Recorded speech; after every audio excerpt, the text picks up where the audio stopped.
Hello everybody, it's a pleasure for me to meet you here in this chess video. I, first thing first, am 900 rated player playing against 881 rated Indian guy.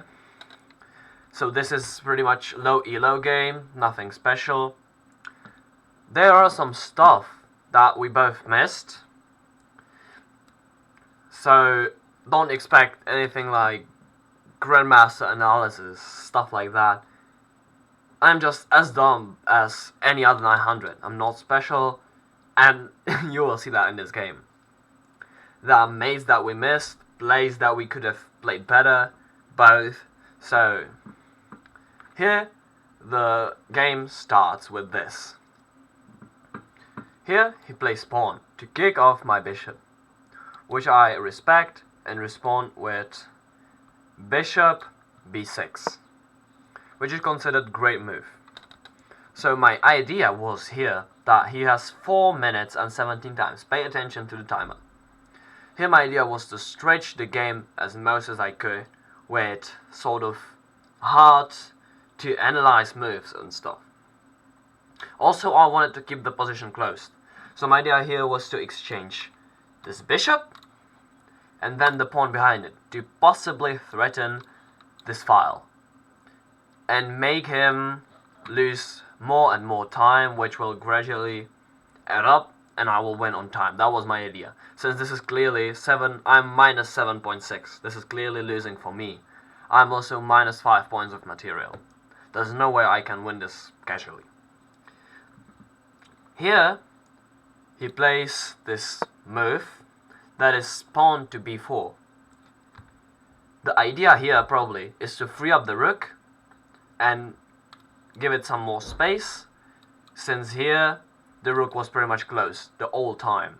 It moved here when I attacked it a lot of moves before, and since then it haven't moved.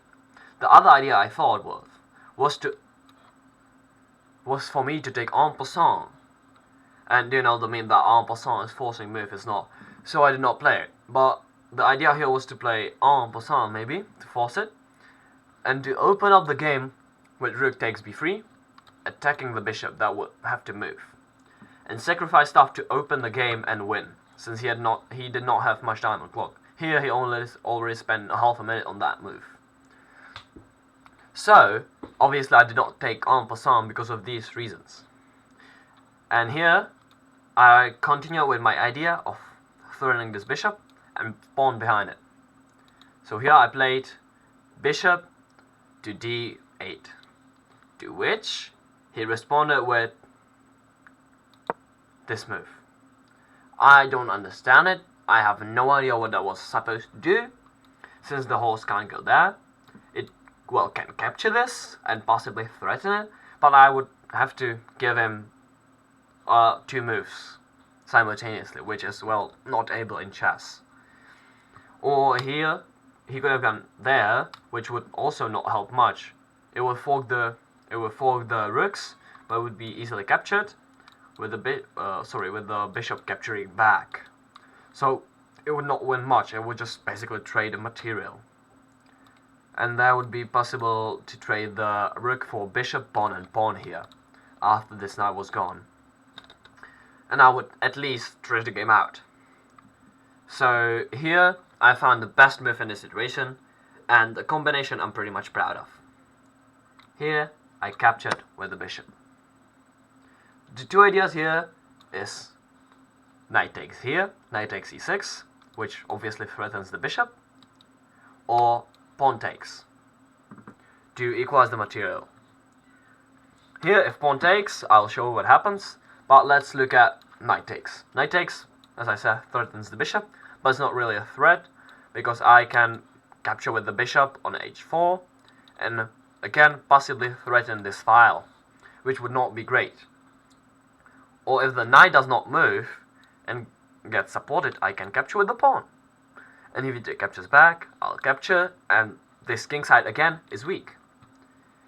He played the best move here, capturing the bishop.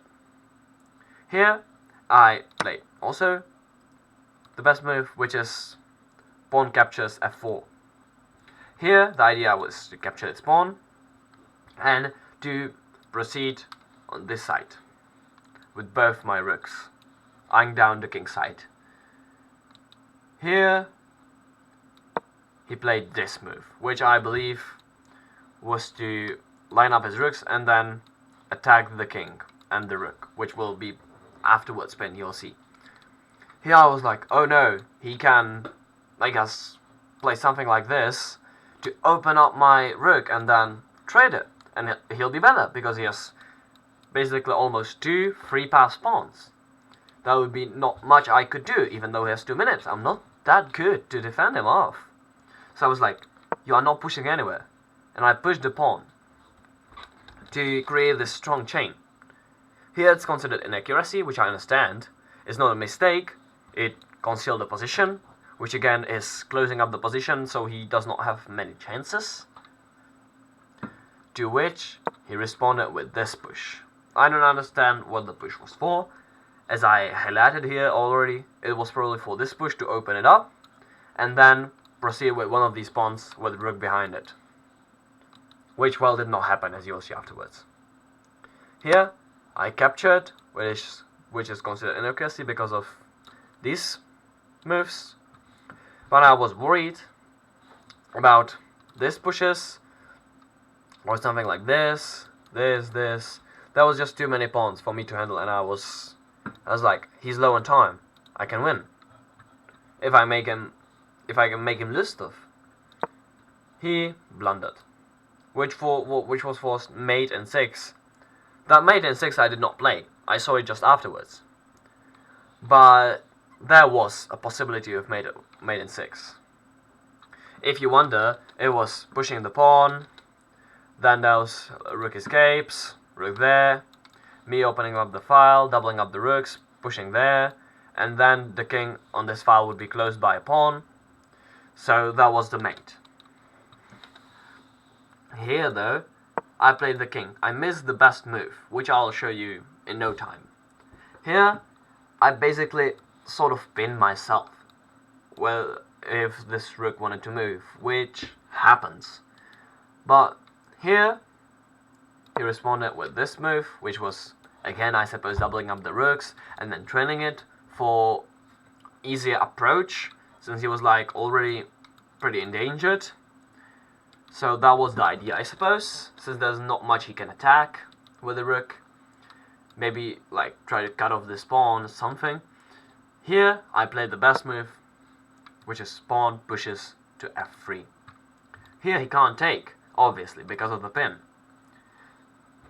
So here he plays king.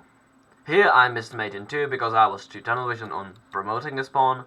So I missed this mate in 2, which goes as follows: rook to h7, king back to g1, and then rook g2 with support of the pawn. It's mate in 2. I missed that. Here I capture the pawn. I capture, attacking the rook and obviously threatening to promote. To which he replied this. I double up my rooks, which was a miss because of this. Which to my credit, I expected this move, so I was prepared to play king, which he did take as the great move. I proceeded to move here, to which he responded with this. I don't understand why. He saw this checkmate probably. So here I took. It was check, and I was running this, so he obviously moved. I captured the rook. Here he moved there, for some reason, allowing me mate in 1, not mate in 2. Not that it's much of a difference, but still. I proceeded to play the finishing move, rook h7. Also, rook h2 was possible, but I checkmated and come back with his 50 seconds on the clock to my 6 minutes and 15 seconds. I believe this was one of my best comebacks I've ever pulled off. It was not a great game. It was good, not a great. And I mean, I'm pretty happy to what I did.